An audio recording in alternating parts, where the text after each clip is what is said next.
We interrupt this program to bring you an important Wayfair message. Wayfair's got style tips for every home. This is Nicole Byer, helping you make those rooms flyer. Today's style tip: when it comes to making a statement, treat bold patterns like neutrals. Go wild! Like an untamed animal print area rug under a rustic farmhouse table from Wayfair.com. Ooh, fierce! This has been your Wayfair style tip to keep those interiors superior. Wayfair, every style, every home. The podcast you're about to hear is true. The names have not been changed to protect the innocent, the guilty, or anyone else. If you're interested in the same type of discussion related to organized crime that you hear in the traditional media, stop listening now. If you're interested in thinking differently or learning something, turn up the volume on your computer, smartphone, or mobile device. This is The Racket Report. Here's Frank Morano. Welcome to The Racket Report, the podcast that seeks to take you inside the world of organized crime from every possible perspective. The perspective of witnesses, victims, mobsters, turncoats, law enforcement, and journalists. Now, when it comes to journalists, the gentleman that I am privileged to talk to today has been a guest a couple of times before. He always hits it out of the park, and he might be the most knowledgeable journalist on mafia-related issues that's alive today that doesn't have the last name Capisi. And I was inspired to have him on because as we head into the Christmas season, a lot of folks tend to do two things. They say to me, hey, Frank, what sort of books should I get for someone that's a mafiologist? What's a good book that they'll enjoy reading that they probably don't have? This person can answer that. And also, I've been gifted so many mafia-related books over the years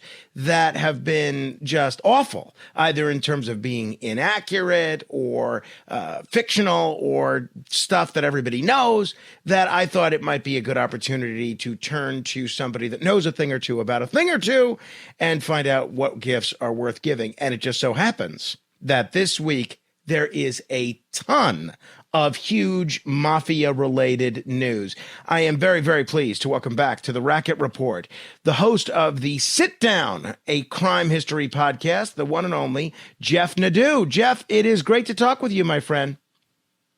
Thank you for having me, Frank, as always. Really appreciate the invite and always enjoy talking to you. I wanted to give you your flowers. You've been doing some great interviews recently, and big fan of your show as always. Thanks for having me on. You're very kind. All right, let's begin with some of the recent news that has a lot of people talking. Joseph Jojo Carrazzo has passed away, sort of a legend in the Gambino crime family, and we're talking about the mobster, not necessarily the lawyer. Inform folks, Jeff, who Jojo Carrazzo was, what was his legacy with the Gambino crime family, why is his passing such a big deal? Well, Jojo Carrazzo was really one of the insular people in the Gotti regime during the 80s. In fact, if you ever saw John, walking into the Ravenite or into court, or really doing anything in general, Carrazzo was generally with him. He was a black-haired gentleman. He was his driver for a lot of years. And as far as I know, I've talked to people that were close to Carrazzo himself. Carrazzo did not want that job. In fact, he was not a big fan of doing the driving for John, but he did what he had to do. He came up in Brooklyn, Jojo. His brother, Nicky Carrazzo, was a mobster. His other two brothers were mob associates, Blaze and Anthony Carrazzo. Jojo's probably, Frank, one of the biggest bookmakers in Brooklyn and Queens throughout the 70s into the 90s. I mean, just had a huge bookmaking operation. A lot of guys that came up, Ronnie One Arm, people like that, all kind of came up under Jojo. Jojo would ultimately become the consigliere of the family once Senior was taken off the street, did various prison stints, and was consigliere for over a decade, as far as what I know, and eventually got arrested in Old Bridge in 2008, did 5 years, and as of like the mid-2010s, he was more in his late 70s and died. Actually, as far as I know today, I got the news right about when it happened. And obviously we've covered a little bit of the attorney Joseph Carrazzo, who it gets confusing because sometimes he's referred to as JoJo as well. Explain to folks what Joseph Carrazzo has had to contend with in terms of the allegations of him being a mob lawyer, attempts to get him thrown off cases, and we had Anthony Ruggiano on this show, and he said that Joseph, the attorney, was a mobster with an admission to the bar. What's your analysis of Joseph Carrazzo? Frank, I'll tell you right now, he wouldn't be the only one. There are multiple individuals that I would say are essentially mobsters that took the bar, just like he would say. I mean, Jojo Carrazzo Jr. has made a living for a long time defending people in the mafia, and that's worked hard to get to that point. You got to give Carrazzo Sr. credit for the fact that his son didn't go into life, as far as we know. But his only clients, as far as I know, and again, I haven't looked through every single client, but a lot of his clients are mobsters. Now, he's not the only one, Frank. I'm not going to name drop, but there are others that are currently attorneys, one of which is from Manhattan, and he's been a mob lawyer for years. I guess it's not a bad thing. I mean, again, that's a good customer base to have. I mean, they're constantly being arrested. So, I don't know who he's representing nowadays, but I mean, he's represented Little Dino Saraceno. He's represented all sorts of mob guys. That's a normal thing. There are plenty of him. He's not the only one doing this. And I will tell you, I ran into him at the Toe Pound about 17 years ago, and he seemed to think that his coworker's car was towed in error. So it seemed like he was ready to take that case to traffic court pretty aggressively. So it's not strictly racketeering cases that he's involved with. All right, you did a really fascinating podcast, which I'm going to ask you about the most powerful mobsters that are on the street these days. But before we get there, because the focus of your podcast was the people that are not currently in leadership or not currently bosses, what's going on with the mafia leadership these days? Who's in charge of where? Well, I mean, as you know, I've talked about, and I kind of try to specialize in what's going on today in that world. I mean, the five families are still absolutely around. There are questions on really every family who the boss is. Most of the families today are keeping it kind of mum. It's not like they come out with a flow chart, but it seems like they're taking a page out of the book of the Genovese crime family for years, who have had that kind of front boss, street boss type of thing. The Bonanno crime family had the same boss for a while, a person called Michael Mancuso. He comes from the Vinnie Basciano school up in the Bronx. He did 15 years for a murder in the mid-2000s, also did 10 years for murdering his wife in the 80s. He's a bit of a lunatic, as far as I know. But again, he played his cards. He's been in prison. He's definitely paid his dues. And he's a guy who still somewhat rules with an iron fist. There was rumors that 2 years ago he ordered a beating at a funeral out in Long Island. The Gambino and Genovese, I would say the leaders of those crews are, I think known, but I'm not so sure that they're the real bosses. For years, we've heard that Barney Bellomo was the boss of the Genovese crime family, but I've always believed that there's someone above him, possibly an Ernie Muscarella, who's been around for decades. I've also heard in the Gambinos, there's possibly someone above Lorenzo Menino, who's kind of been in charge of that cohort for a while. The Colombo crime family, according to what we know, it's Robert D'Onofrio, guy that Little Robert came up under Wild Bill Catolo.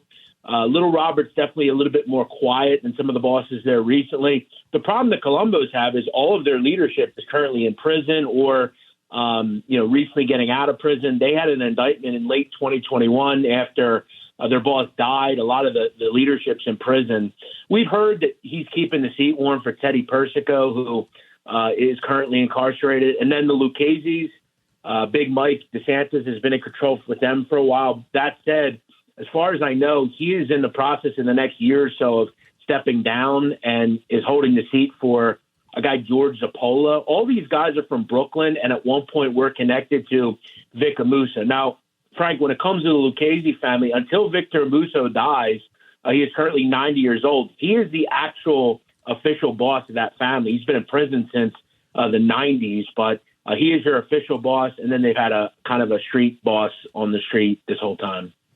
Interesting. Interesting.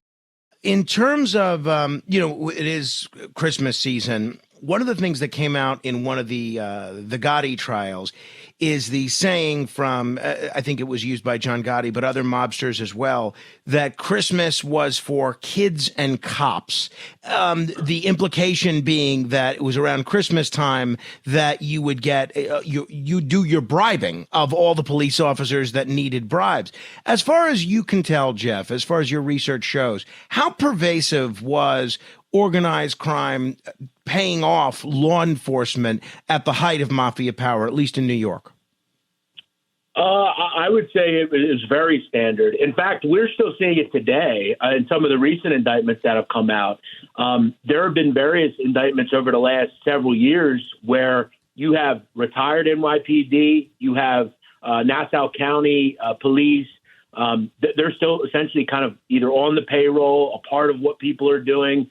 I think it was probably common practice.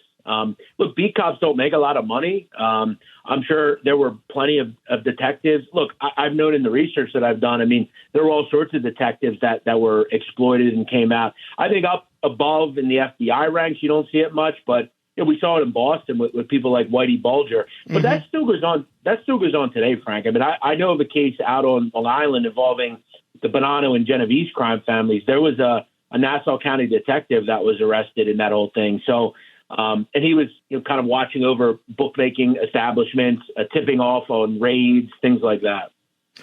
It was, I know you did a recent podcast interview, which was quite good, with Craig Carlino, which I'm going to ask you about, but John Gotti Jr.'s name came up, Mikey Scar's name came up. They were both straightened out on Christmas Eve, weren't they? That's correct. Christmas Eve. Yeah, they were straightened out in the home of Joe Butch Correo's mother down in Little Italy.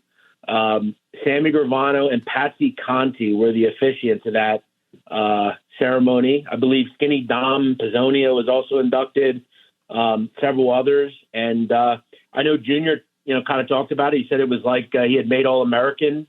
He said he pictured the Knights of the Round Table. Yeah. His father was very proud that night. We've seen a lot of things happen around Christmas. Obviously, the Paul Castellano hit was right before Christmas, December 16th, 1985. We saw Rosemary and Thomas Uva, who were robbing mob social clubs. There were movies made about that. They were whacked on Christmas Eve of, I believe, 92. So Christmas has always been a big thing with wise guys, with mobsters. I know John Gotti Sr. was a big fan of Christmas, as far as I know. But yeah, as far as cops being influenced by the mob, that's happened for years. I know that during the height of Al Capone in Chicago, it was said that 50% of the Chicago Police Department was on the take at that time. So, wow. It's pretty frequent. In terms of, I mentioned John Gotti Jr. and Mikey Scars. Your interview with Craig Carlino was terrific. I learned more about strip clubs by listening to that interview than I ever dreamed of knowing, even having visited a couple.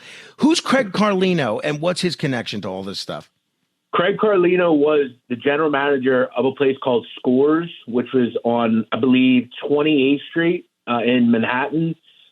He was the general manager for a person called Michael Bluetrick, who Bluetrick was this, kind of stock guy. He eventually got arrested for a stock scam, but he had a bunch of money and he opened a gentleman's club. And quickly, as you know, I mean, in that time in the 80s and 90s in Manhattan, if you were running a strip club or any other business, you were likely going to kick up to the mafia. Carlino was the GM. He took the Scores strip club into kind of the 21st century. He made it kind of an upscale place. Celebrities started showing up, athletes, actors, and he made it into a really booming business. He was saying that, on a given month, they were making hundreds of thousands of dollars a month, and the mob came calling. Eventually, he was shaken down by a guy, Greg DePalma, who was a captain in the Gambino family. He had a connection, Carlino, to a guy, Steve Kaplan, who was connected to Junior and Mikey Scars. They tried to shake it out for him, and it was really just his tale of working at that strip club and kind of some of the things that he saw and was a part of. But yeah, I think Craig is an interesting guy who obviously lived an interesting time in his life. And I kind of look at him as he's kind of like that guy on Bar Rescue of the strip club industry. He's really good at fixing strip clubs and that sort of thing. But the Scores situation was something that the whole world was eating off of. It seemed like so many people had their hands in that club, and they were making money through the coat room. They were making money through all sorts of things. And, we were able to speak to Craig, and he was an interesting guy. I noticed you mentioned Michael Blutrick. The one thing you didn't mention is that he was also Andrew Cuomo's law partner for a time, wasn't he? I believe he was. And I will point this out. I don't know if we could say this on the podcast, but he is a Chomo, as far as I know, as well, Michael Blutrick. Yeah, child molester. 100%. Yeah, absolutely. No doubt about it. Yeah, absolutely. If Andrew Cuomo is going to be the next mayor, people should know about some of the unsavory associations he's had over the years. Michael Blutrick is the bottom of the barrel as far as types of people. He's a guy who was also involved in a stock scam. He's just a bad guy.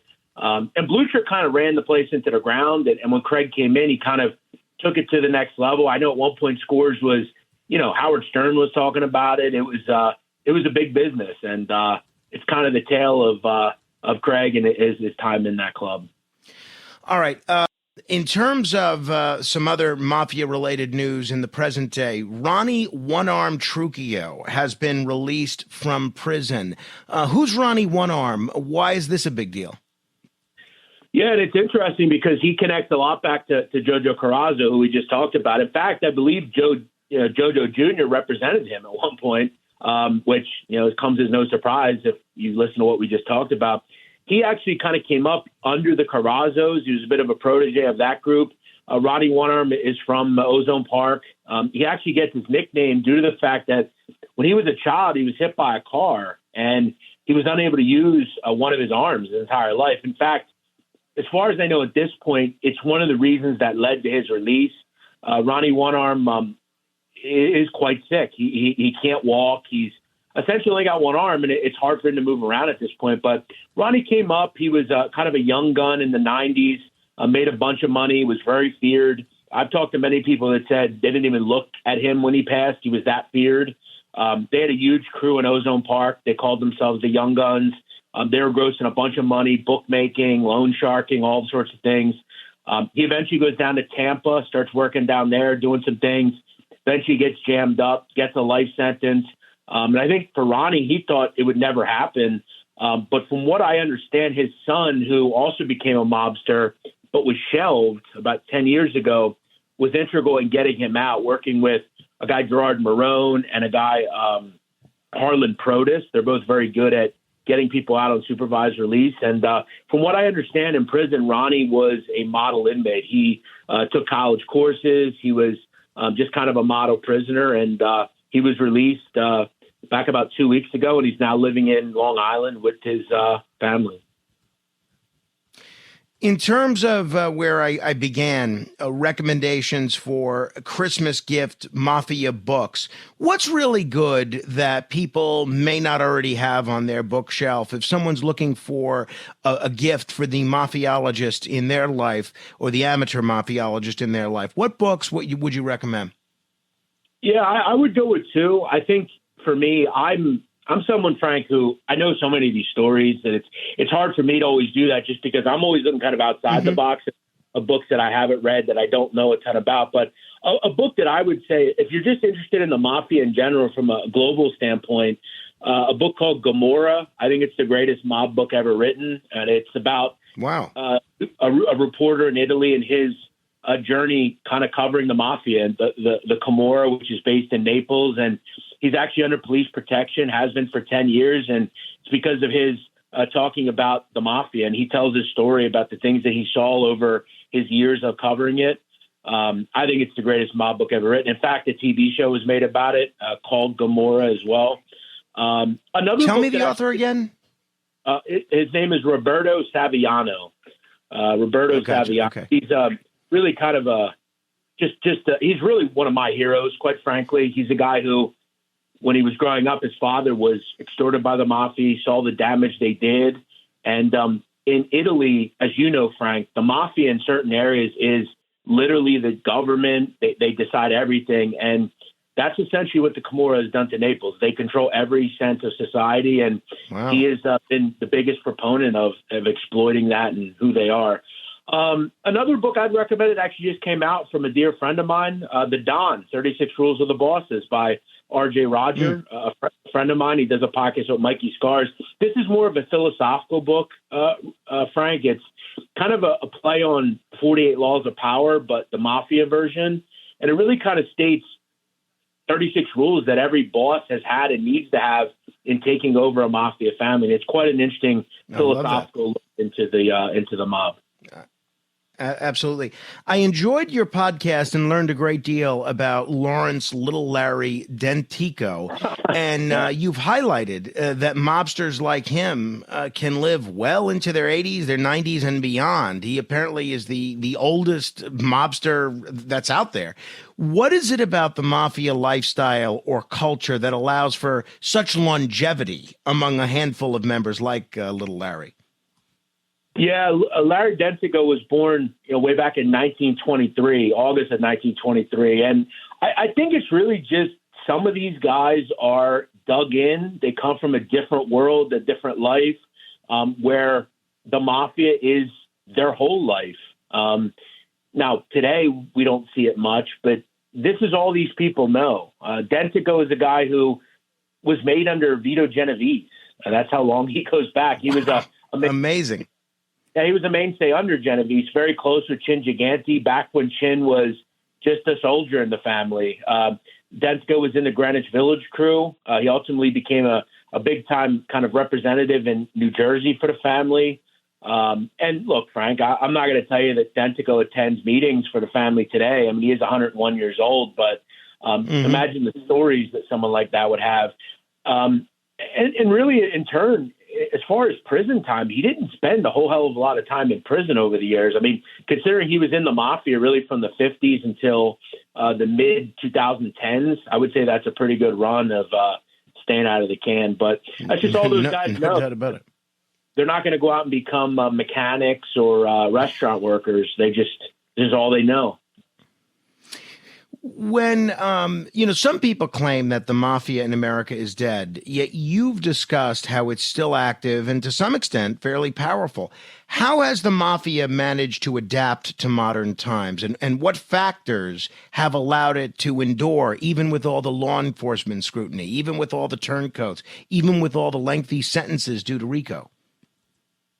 I think because they still have what a lot of criminal organizations have. They have the backing of the people that live in the areas that they're in. I think one of the reasons, Frank, that if I could say one thing, the reason we'll never defeat drug cartels is because in Mexico, drug cartels are looked at better than the government. The government has done nothing for the people of Mexico, and drug cartels have.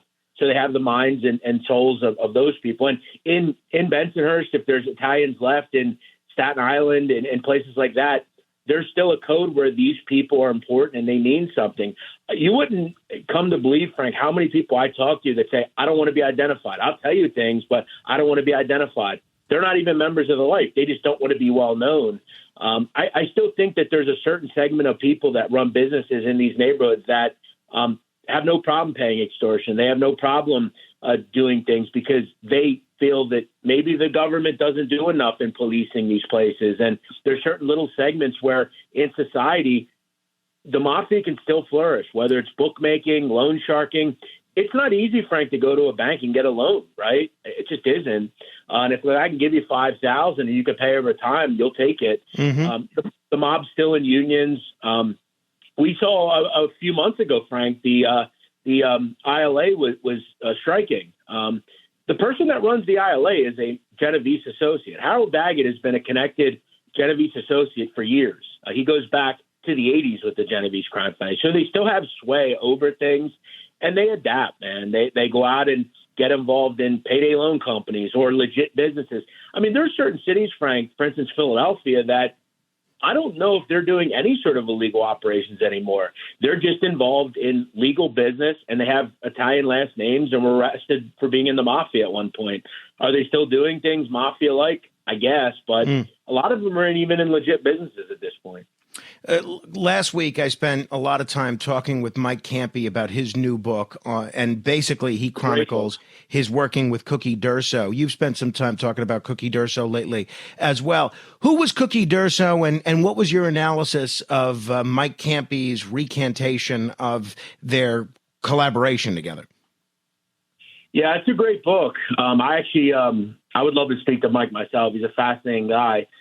Cookie D'Urso was a Genovese connected mobster, kind of came up under a lot of the Manhattan crew, a guy, Joe Zito, a couple of the old timers. And, he was just like any other young mafioso, was making money, and, eventually got into a beef with someone over money.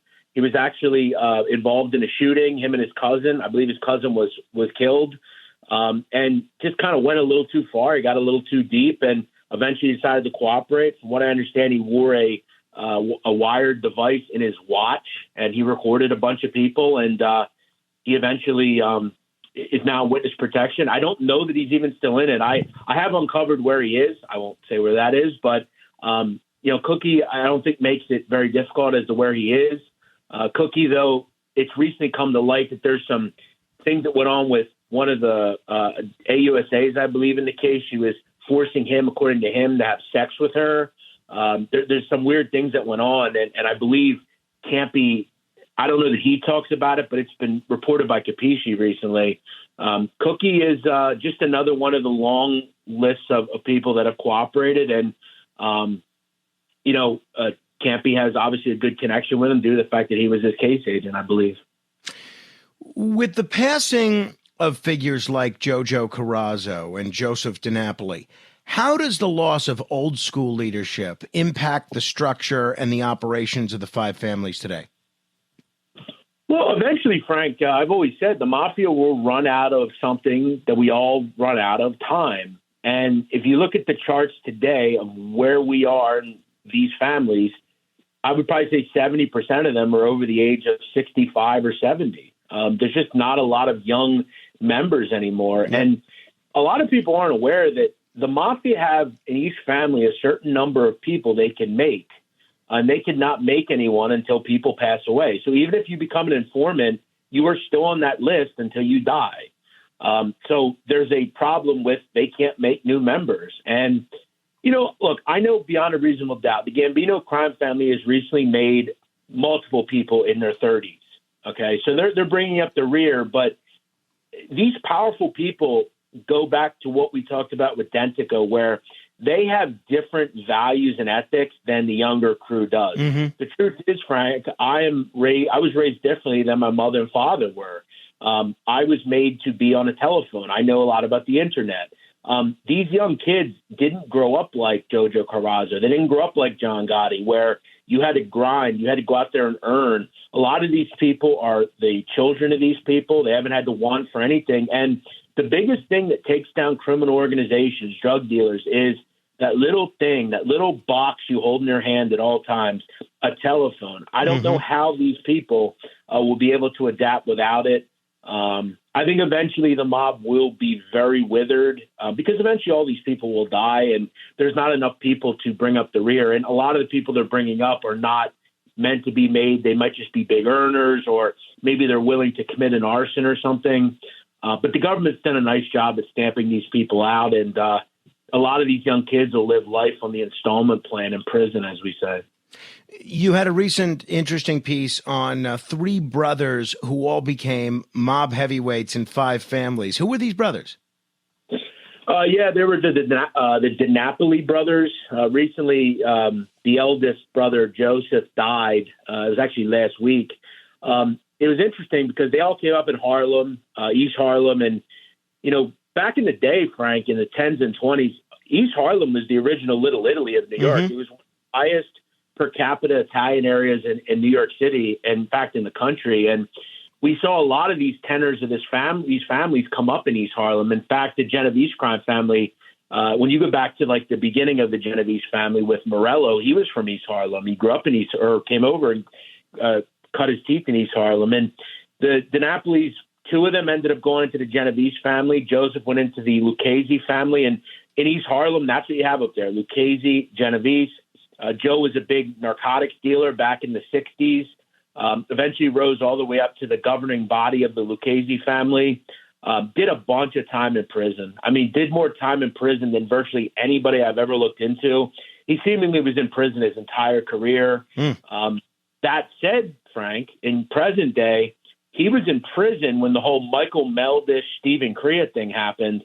If he'd have been on the street, he probably would have got a life sentence, just like Madonna and Crea got. That said, he was in prison, and he ended up dying in his own bed last week. One of his brothers, Vincent DiNapoli, was possibly the biggest earner in the 80s for the Genovese family, big in drywall and construction. They were all running scams. They had a scam one time where they were grabbing people like Spanish and black folks that worked for them. Some of them didn't even speak English, and they were putting them in as owners of companies so they could get minority-based contracts, big scams. They were all scam artists and, rose to the top of the family. That's what you want, big earners. John Regano is making a lot of news. The Bonanno family gangster. He was convicted of threatening a turncoat and forcing him to strip naked over $150,000 debt. There were a lot of there are so few mafia trials these days. It was interesting to see an actual old school racketeering trial take place. What do we need to know about John Regano? What can you tell us about this case? Yeah, John Regano is, I think, when it comes to real tough guys still in the streets, John Regano would check all the boxes. Regano came up in Queens under Vinny Asaro. And I know in the 2000s, he was involved with someone called Gene Borello. I'm sure you've heard that name before. Oh, sure. Yep. He was essentially overseeing a crew that was doing home invasions. John Regano is one of those just street guys, man. He's out there doing things. He's not involved in racketeering or loan sharking or stuff like that. He's out ripping and running, robbing people, stuff like that. And he ended up, loaning money to a person, Vincent Martino, who, from what I understand, owed hundreds of thousands of dollars to multiple crime families. He, like people do nowadays, because they don't get scared, they can't pay the money, so they just go to the cops and begin cooperating. He gets Regano in a garage at one point, and this was right before Regano was going to go to prison in a separate case. They start talking on wiretap about Martino believes Regano's wired up. Regano goes crazy and tells him to strip naked, and Regano doesn't understand that in this day and age, you don't wire someone up with real wires now, Frank. You don't tape it on someone's stomach. It's in a watch. It's on sunglasses. So Regano believes that, well, he's naked. He can't be wired up. So he starts threatening him, calling him an effing scumbag. He'll slap the shit out of him, that sort of thing. And he gets jammed up on extortion, and he's got extra prison time now. I think it's going to be very interesting to see what happens with John Regano as well. And John Regano, Frank, if I could just say one thing, John Regano will, like all these other people, he is not going to go get a job as a greeter at Walmart. This is who he is. And there's got to be a certain level of, you got to respect people like this, I guess, in the end. They're just not regular people. And John Regano is not in the method of, I'm just going to go quit. That isn't what people like him do. And he'll spend the rest of his life, probably 20 years in and out of prison. That's what all these folks do. Yeah, no, it's a sad existence. It really is. Speaking of sad existences, or at least sad endings, the anniversary of Paul Castellano is coming up, and obviously he's made a little bit of news lately because his house, the infamous White House on Toad Hill on Staten Island, a stone's throw from where I live, not nearly as ritzy a neighborhood, is up for sale. Looking back a few decades, I guess almost more than 3 decades after the anniversary of his untimely demise, what do you think Paul Castellano's legacy is as a mob boss, and what have we learned about the Gotti-led incident to topple him? Well, I think it's really one of the more extraordinary moments in the history of American organized crime, because it was just, when we go back to and I go back to my dear friend's book, The Don, one of the things you have to do is be willing to take power if you want it. And John Gotti seized a moment. He knew that he had to do what he had to do, and he got to Castellano before Castellano got to him. Now, at the end of the day, Paul Castellano was going to die in federal prison because he was facing the commission case. But when we look back on it, I think one of the legacies that I would say is that people are generally very misinformed on Paul Castellano. I would state, Frank, that he's probably, as a boss, top 15 of all time. He's incredibly underrated because of the money he made. He was actually a very violent person. I mean, he had no problem ordering murders. Remember, Frank, the Westies worked for Paul Castellano, Roy DeMeo, the DeMeo crew. If people needed to go, they went. And this is a guy who had his own son-in-law essentially whacked because he was making jokes about Paul Castellano and looking like Frank Perdue. So he was a violent guy. I know people just assume he was this big businessman. You even look at his cohort, Tom Bellotti. Tom Bellotti is probably the toughest person to ever come out of Staten Island. It's that simple. I mean, Tom Bellotti was a bulldog. I think a lot of people, when they say to me, "Oh, he was just a businessman," I kind of just completely say that in my head they don't know what they're talking about, because Paul was a storied guy. He was Carlo Gambito's cousin. I mean, it doesn't get more bigger than that. So I think that the legacy of his is a guy who, towards the end of his career, just got a little too picky, choosy, a little too hypocritical. And, like many, he was taken out and someone else took over. Interesting. Wow. Hey, obviously you talked about basically a common misconception of Paul Castellano. You've often been described as an encyclopedia of mafia knowledge, and deservedly so. How do you stay motivated to keep uncovering new stories? And what's the most underreported or misunderstood aspect of the mafia that you've come across? Well, the most underreported or misconception is the mafia was never involved in the drug trade. I mean, it's complete nonsense, total nonsense. In fact, Frank, in the 50s and 60s, I would say that the mafia was the connect for every major drug dealer in this country. I mean, it's that simple. The people that were bringing heroin into New York City were mobsters: Carmine Galanti, Joe Beck di Palermo, John Armento, Carmine Tremonti, people like Joseph DiNapoli, who we just talked about. That Pleasant Avenue corridor sold more heroin in the 60s and 70s than probably anywhere in America. The whole thought that they weren't involved with heroin and drugs was crazy. They were the modern day drug cartel in the Western Hemisphere. It's that simple.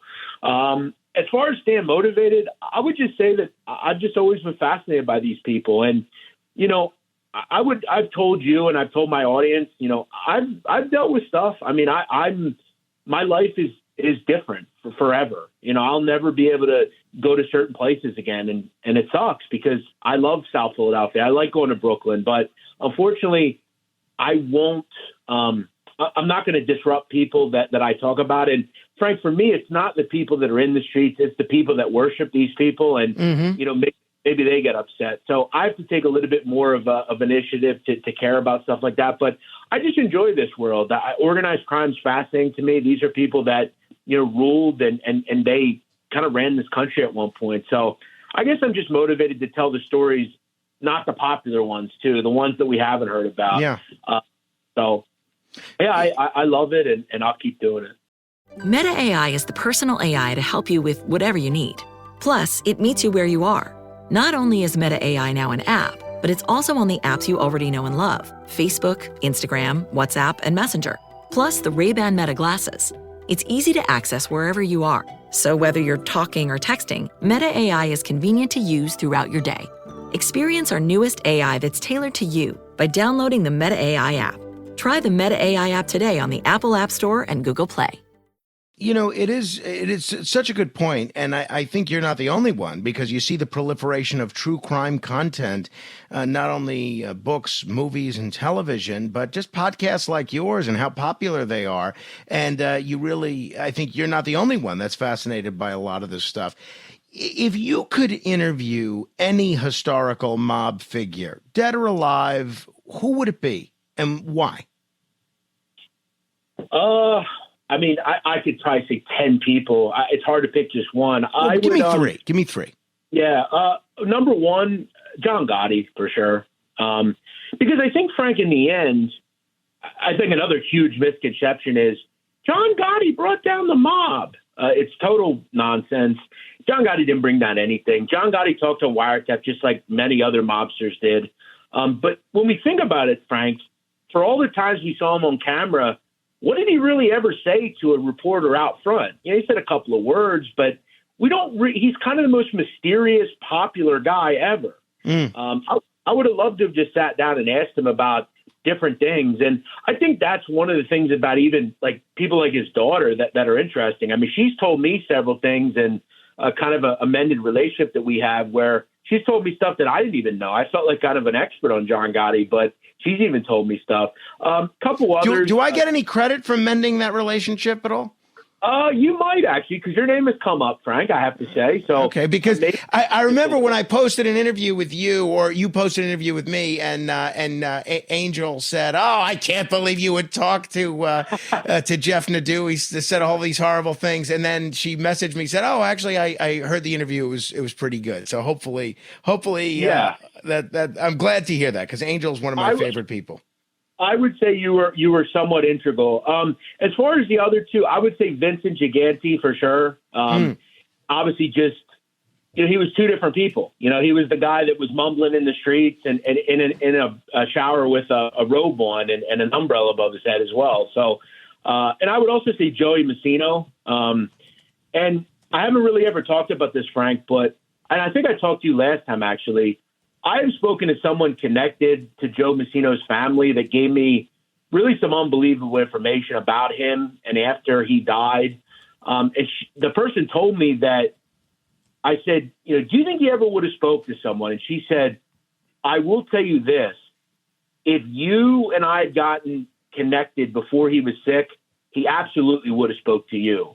Because this person was very cognizant of just the way I talked about him. I try to be respectful because, again, he has children, a wife, and I would have loved to have spoken to Joe, because I think Joe, before his cooperation, was a top 5 most influential boss of a family in New York. Joe Massino was the last Don in New York City, and I just find him incredibly interesting. Yeah, having watched his testimony in the Vidi Gorgeous trial, he really was such a character. I mean, there were moments on direct examination where he was making the prosecutor, who was notoriously humorless, laugh. She would ask him, and these are questions she already knows the answers to, and he's still finding a way to make her laugh, not intentionally. He would, he would say something like, and again, this is over a decade ago, but she would say something like, what did you mean when you referred to so-and-so as a boob? And Messina would just say that he was a boob, and without a hint of irony. And he seemed like quite a character. That's actually, Frank, a very good Joe Massino impression, if I'm being honest. I would say, Frank, out of every mobster I've ever looked into, he is most interesting to me. Maybe him and Greg Scarpa, just two really both informants as well.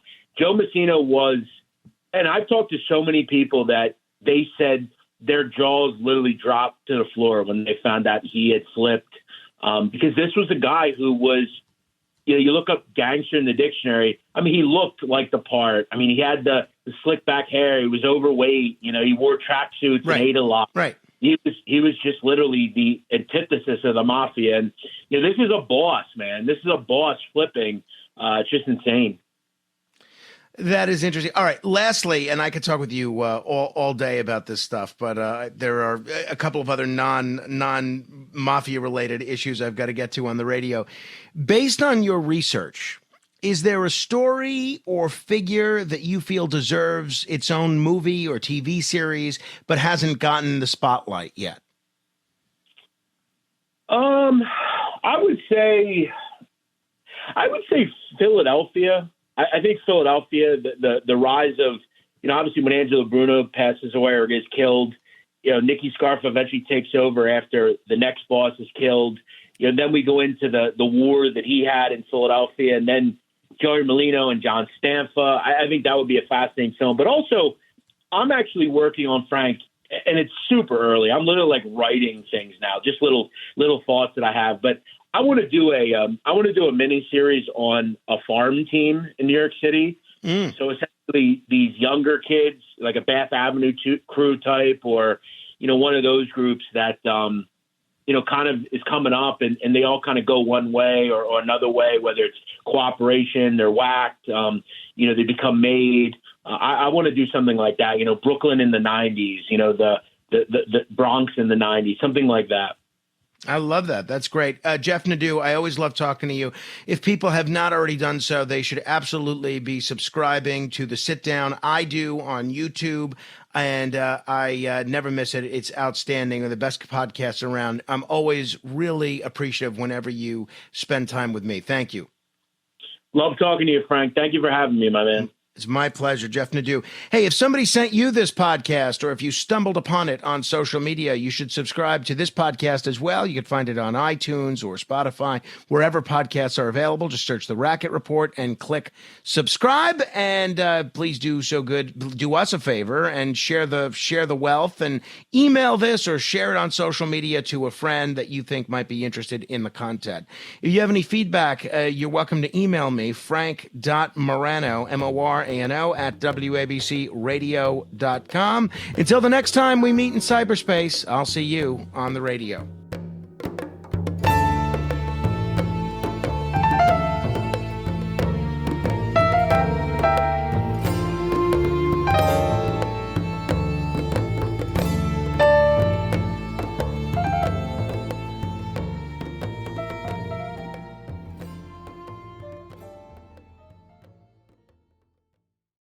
Americans love using their credit cards, the most secure and hassle-free way to pay. But D.C. politicians want to change that with the Durbin-Marshall credit card bill. This bill lets corporate megastores pick how your credit card is processed, allowing them to use untested payment networks that jeopardize your data security and rewards. Corporate megastores will make more money, and you pay the price. Tell Congress to guard your card, because Americans lose when politicians choose. Learn more at guardyourcard.com.